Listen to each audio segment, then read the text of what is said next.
पिताजी तो मर गए, लेकिन मुझे जीते जी मार कर चले गए। पता नहीं उस अंधे को कब तक मुझे ढोना पड़ेगा। खुद के लिए तो कुछ मिलता ही नहीं, उस अंधे को कहाँ से खिलाऊं? गोपाल और भोला दो भाई थे। भोला गोपाल का बड़ा भाई है जो जन्म से ही अंधा है। गोपाल के पिता ने मरते वक्त गोपाल से वचन लिया था कि वह भोला की देखरेख की जिम्मेदारी ले। गोपाल रोज रोज इधर उधर भिक्षा मांगता और उसी से अपना तथा अपने भाई का गुजारा करता था।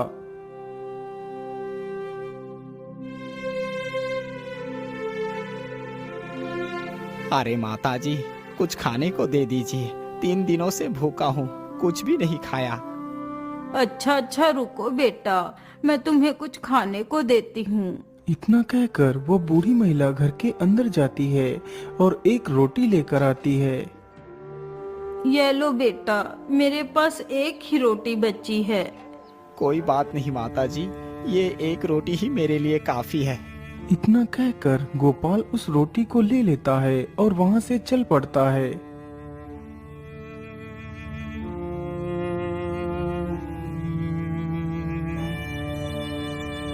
गोपाल चलते चलते एक नदी के पास से होकर गुजरता है।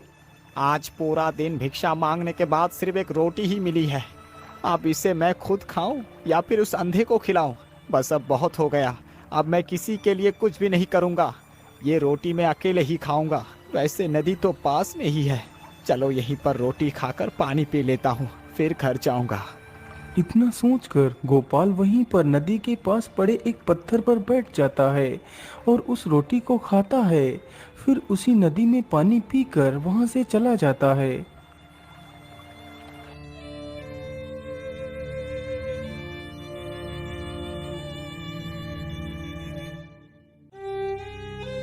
अरे गोपाल, क्या आज फिर से तुम्हें कुछ भी नहीं मिला? अरे भाई, कुछ मिला होता तो घर लेकर नहीं आता क्या? चलो अब चुपचाप सो जाओ, अब कल देखेंगे कि क्या करना है। अच्छा अच्छा, ठीक है गोपाल, तुम गुस्सा क्यों होते हो? मैं पानी पीकर ही सो जाऊंगा। इतना बोलकर बेचारा भोला पानी पीकर ही लेट जाता है और कुछ देर में ही वह सो जाता है। अब मैं क्या करूं?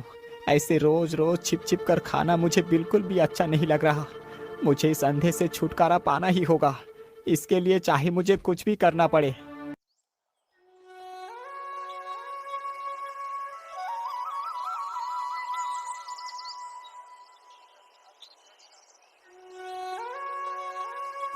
अरे भाई चलो, आज हम दोनों भिक्षा मांगने के लिए चलते हैं।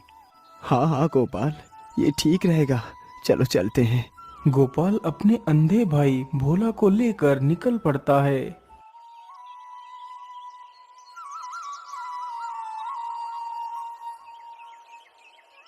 वह दोनों चलते चलते जंगल के बीच में पहुंच जाते हैं।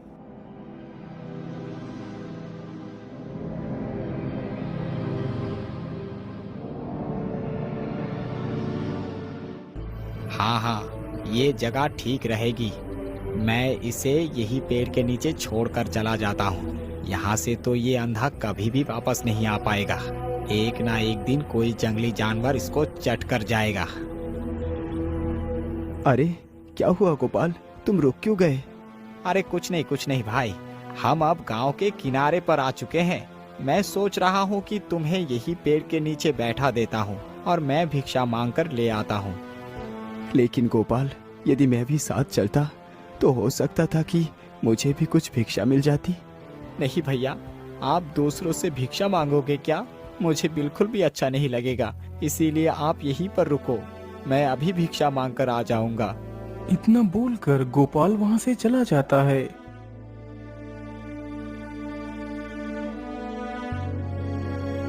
हे भगवान, आपने मुझे आंखें नहीं दी। मुझे इसका कोई अफसोस नहीं, क्योंकि मेरी आंखें बनाकर आपने मेरे भाई को मेरे जीवन में भेजा है। बेचारा भोला तो अपने भाई के दुष्ट विचारों को समझ नहीं पाया था। वह वहीं पेड़ के नीचे बैठा रहता है।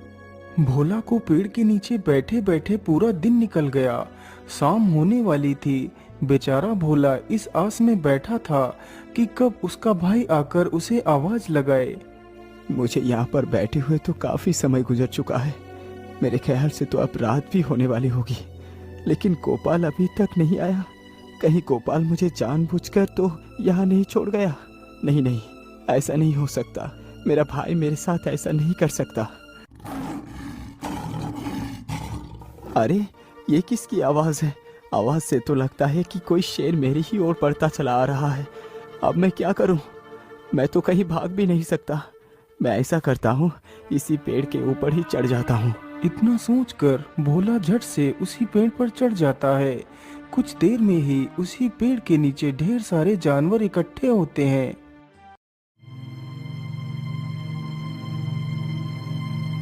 क्या सभी लोग इकट्ठे हो चुके हैं? हाँ हाँ महाराज, सभी लोग आ चुके हैं। तो फिर बताइए टाइगर भाई, आज की ताजा खबर क्या है? महाराज, मैं ज्यादा दूर की बात नहीं करूंगा। मैं यहीं इसी पेड़ से ही शुरुआत करता हूँ। तो फिर बताओ, तुम इस पेड़ के बारे में क्या बताना चाहते हो? महाराज, आज की रात का समय बड़ा ही शुभ है। यदि कोई नेत्रहीन जीव इस पेड़ की पत्तियां तोड़कर उन पत्तियों का रस अपनी आंखों में डाल ले तो उसकी आंखें पूरी तरह स्वस्थ हो जाएंगी। उन जानवरों की बात को भोला बड़े ही ध्यान से सुन रहा था। वह तुरंत ही उस पेड़ की कुछ पत्तियां तोड़ता है और उन्हें मसल कर उनका रस अपनी आंखों में डालता है। आंखों में रस पड़ते ही मानो कोई जादू सा हो गया हो और भोला की आंखें बिल्कुल ठीक हो जाती हैं।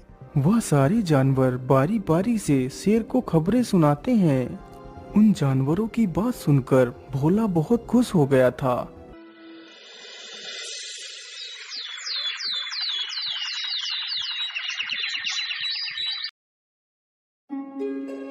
जैसे ही सुबह होती है तो उस पेड़ के नीचे से सारे जानवर जंगल के अंदर को जाने लगते हैं।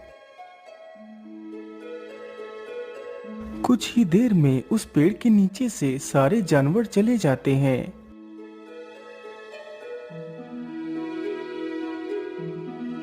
मुझे लगता है अब पेड़ के नीचे से सारे जानवर जा चुके हैं। चलो, अब मैं अपने काम के लिए निकलता हूँ। इतना बोलकर भोला पेड़ से नीचे उतर कर आता है और वहां से चल पड़ता है।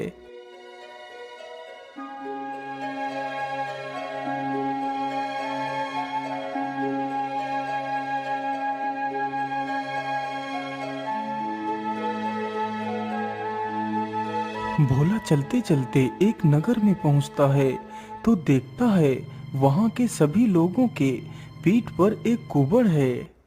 हे ऊपर वाले, ये कष्ट अब और नहीं सहा जाता। इससे अच्छा तो हमें मौत ही दे दो भगवान। उस व्यक्ति की यह हालत देखकर भोला बड़ा ही दुखी हो जाता है। हे भगवान, जब छीनना ही था तो फिर क्यों दिया था? अब मैं भी जीवित नहीं रहूंगी। ये आवाज सुनकर भोला पीछे मुड़कर देखता है तो एक महिला रो रही थी जिसका बच्चा 2 दिन पहले ही मर चुका था। अरे भाई, जरा मेरी बात सुनो। हाँ हाँ, बोलिए भैया, आप क्या कहना चाहते हैं? भैया, मैं आपके गांव के बारे में जानना चाहता हूँ। आखिर यहाँ पर सब लोगों की पीठ पर कुबड़ कैसे हो गया? अरे भैया, मैं तुम्हें क्या बताऊं। पूर्णिमा की रात तक सब कुछ ठीक था, लेकिन उसकी अगली सुबह ही हमारे लिए काल लेकर आई। हम खुद ही नहीं जानते कि हमें ये कुबड़ क्यों निकल आया। अरे भाई, आप दुखी ना हो। मैं आपके सारे गांव को इस कुबड़ से मुक्त कर सकता हूँ। अरे युवक, क्या तुम कोई मजाक कर रहे हो? हमें इस हालत से गुजरते हुए पूरे 3 महीने हो चुके हैं, लेकिन कोई भी हकीम या वैद्य हमें ठीक नहीं कर पाया, और तुम ठीक करने की बात कर रहे हो। अरे भाई, तुम मेरी बात का विश्वास करो। बस जो मैं कहता हूँ उसे ध्यान से सुनो। देखो भाई, तुम मुझे एक कटोरा भरकर दूध ला कर दो और साथ में कुछ खाना भी लेकर आना। कल की सुबह आप सबके लिए सुखद होगी। तो फिर ठीक है युवक, तुम यहीं पर रुको, मैं अभी दूध और खाना लेकर आता हूँ। वह युवक जल्दी से जाता है और दूध तथा खाना लेकर जल्दी ही आ जाता है। ये लो भाई, दूध और खाना। भोला दूध का कटोरा तथा वह खाने की पोटली ले लेता है। भाई, अब आप यहाँ से चले जाइए और जाकर आराम से सो जाइए। इतना सुनकर वह युवक वहां से चला जाता है। उसी दिन पूर्णिमा की रात थी। भोला उस खाने की पोटली में से खाना निकाल कर खाने लगता है।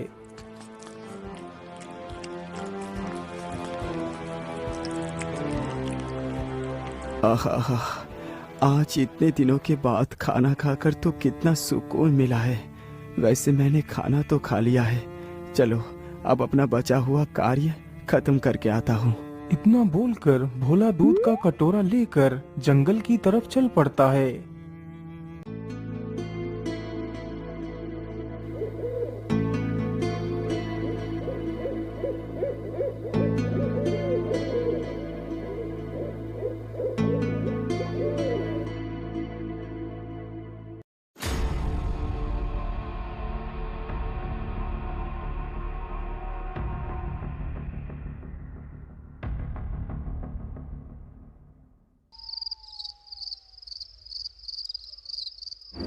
हे सर्प देवता, आप वृक्ष से बाहर आओ। मैं आपको दूध पिलाने के लिए आया हूँ, इसे स्वीकार करें। इतना सुनते ही सर्प वृक्ष के खोखले तने से बाहर आता है और उस दूध को बड़े ही चाव से पीता है। वाह वाह, इतने दिनों के बाद दूध पीकर तो मेरा मन पूरा शांत हो गया है। तुम कौन हो युवक, और तुम मुझे ये दूध पिलाने किस मकसद से आए हो? हे सर्प देवता, मुझे उन गांव वालों की तकलीफ देखी नहीं जा रही। आप उन्हें अपने श्राप से मुक्त कर दीजिए, बस मेरी यही इच्छा है। नहीं युवक, उस गांव के लोग बड़े ही क्रूर निर्दयी हैं, उनकी यही सजा है। सर्पदेव, गलती तो इंसान से ही होती है। वैसे कुछ लोगों की गलती की सजा आप पूरे गांव वालों को मत दीजिए, आप उन्हें क्षमा कर दीजिए। युवक, तुम मुझे बहुत अच्छे इंसान लगे, इसीलिए मैं तुम्हारी बात से इनकार नहीं कर सकता। जाओ युवक, मैंने पूरे गांव को अपने श्राप से मुक्त कर दिया। सर्पदेव, आपका बहुत बहुत धन्यवाद।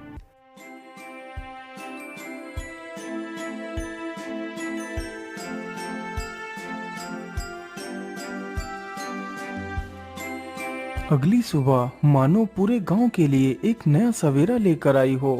सभी गांव वालों ने भोला का धन्यवाद किया। अच्छा भाई, अब मैं चलता हूँ, मुझे अभी बहुत सारा कार्य करना है। इतना बोलकर भोला वहां से निकल पड़ता है। अरे भाई, जल्दी जल्दी चलो, यदि राजा की बेटी को कुछ भी हो गया तो राजा हमें फांसी पर ही चढ़ा देगा। अरे भाई, जरा मेरी बात सुनो, आप कहाँ जा रहे हो? अरे तुम्हें दिखाई नहीं देता, मैं राजवैद्य हूँ और मैं राजा के घर जा रहा हूँ। पूरे 1 महीने से राजकुमारी की तबीयत बहुत ज्यादा खराब हो चुकी है। पूरे राज्य के हकीम तथा वैद्य औषधि दे देकर परेशान हो चुके हैं, लेकिन राजकुमारी की हालत में कोई भी सुधार नहीं आया है। वैद्य जी, यदि आप बुरा ना माने तो मैं राजकुमारी से मिलना चाहता हूँ। लेकिन युवक, तुम राजकुमारी से क्यों मिलना चाहते हो? वैद्य जी, मैं राजकुमारी को ठीक करूँगा। क्या तुम राजकुमारी को ठीक कर सकते हो? क्या तुम कोई वैद्य हो?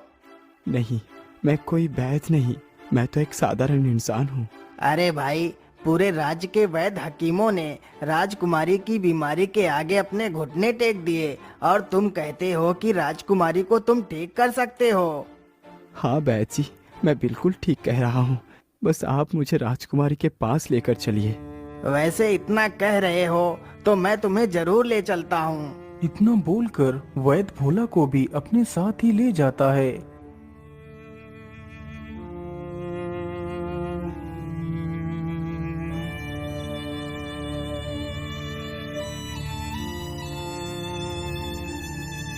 महाराज, इसका नाम भोला है। यह राजकुमारी को ठीक करने का दावा कर रहा है। अरे महाराज, मैं तो इस युवक को जानता हूँ, इसने ही हमारे पूरे गांव को कुबड़ेपन से मुक्त करवाया है। युवक, यदि तुम मेरी राजकुमारी को ठीक कर दो तो मैं तुम्हें इतना सारा धन दूंगा जो तुमने कभी अपने सपने में भी नहीं सोचा होगा। ठीक है महाराज, मैं राजकुमारी को अवश्य ठीक करूंगा, बस आप मुझे अपने बगीचे में ले चलिए। भोला की यह बात सुनकर सभी लोग बगीचे में पहुंचते हैं। महाराज, अब राजकुमारी को पलंग सहित यहाँ पर लाया जाए। सैनिकों, जल्दी से जाओ और राजकुमारी को लेकर आओ। इतना सुनते ही सैनिक जाते हैं और राजकुमारी को पलंग सहित उठाकर ले आते हैं। महाराज, इस पेड़ के नीचे खुदाई करवाओ। माली, पेड़ के नीचे खुदाई करो। राजा का आदेश होते ही माली पेड़ के नीचे खुदाई करने लगता है।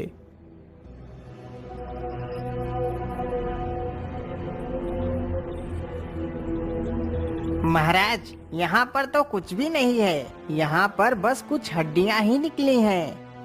माली, तुम उन सारी हड्डियों को उठाकर बाहर आ जाओ।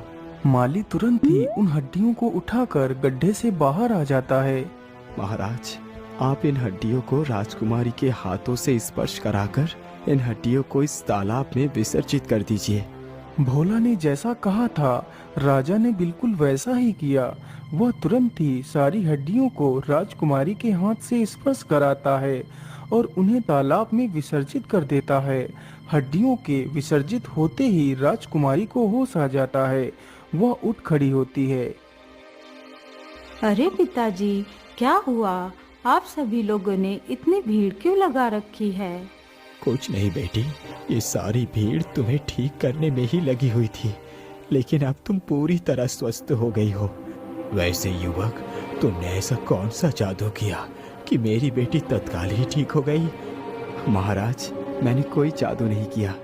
ये तो सब ऊपर वाले का खेल है, जो मैं उस पेड़ पर चढ़कर इन सारे रहस्यों को जान पाया। फिर भोला अपनी सारी कहानी राजा को सुनाता है। वैसे मैंने तो इस पेड़ की विशेषता बता दी। अब भालू, तुम बताओ, आसपास की क्या खबर है? अरे महाराज, नील नदी के उस तरफ वाला जो गांव है, वहाँ के सारे लोग श्राप के कारण कुबड़े हो गए हैं और वहाँ पर जो भी बच्चा पैदा होता है वो तुरंत ही मर जाता है। लेकिन भालू, ये सब कुछ हुआ कैसे? महाराज, उस गांव में एक कुबड़ा व्यक्ति रहता था जो बहुत दयालु था। वो प्रत्येक दिन एक सर्प को दूध पिलाने के लिए नदी के किनारे पर जाया करता था।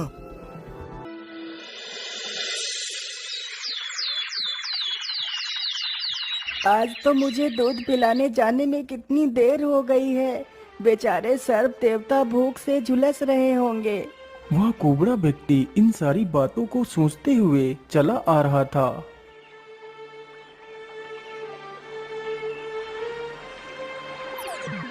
अरे दुष्ट कुबड़े, तूने सुबह सुबह अपनी मनहूस शकल दिखाकर हमारा दिन ही खराब कर दिया।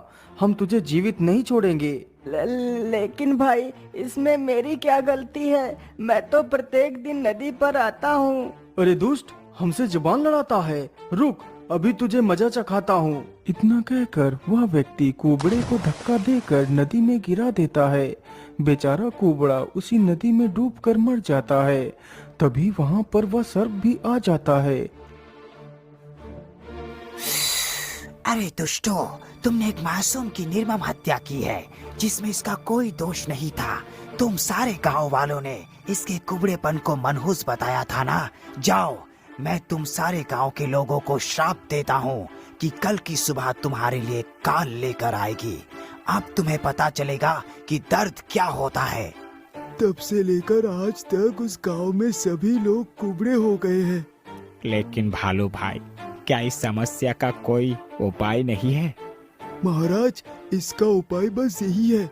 यदि कोई व्यक्ति पूर्णिमा की अर्धरात्रि में नदी के किनारे उस पेड़ में रहने वाले सर्पराज को एक कटोरा दूध पिलाए, तो सर्प दूध पिलाने वाले की सारी इच्छाओं को पूरा करेगा। व्यक्ति के कहने पर वो अपने श्राप से गांव वालों को मुक्त कर सकता है। वाह वाह भालू, तुमने तो कितनी रोमांचक खबर सुनाई है। महाराज, अब तो लगभग रात्रि भी गुजरने वाली है। अब आप भी कुछ नया सुना दीजिए। हाँ हाँ भालू, क्यों नहीं। हमारे राज्य के राजा की एक लौती राजकुमारी है। उसकी तबीयत खराब हुए पूरा 1 महीना हो चुका है, लेकिन कोई भी हकीम अथवा वैद्य उसको ठीक नहीं कर पाया है।